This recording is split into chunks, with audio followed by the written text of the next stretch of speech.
Hello everyone, welcome back to another episode of Banking and Crypto Guide. In today's video, I'm going to show you how to log into your Coles Mastercard online. Watch the video till the end and don't forget to subscribe to our channel by hitting that subscribe button.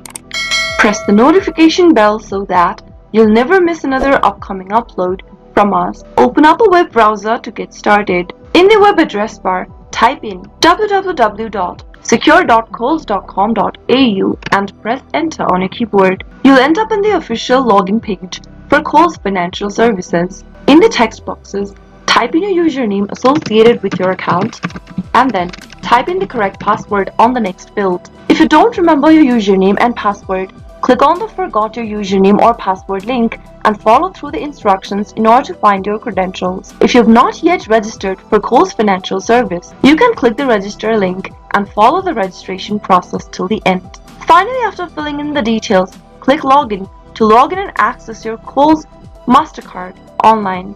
That is how it can be easily done. I hope the tutorial was helpful to you. If it was, go ahead and give us a thumbs up. I'll soon be back with more videos like this. Thanks for watching.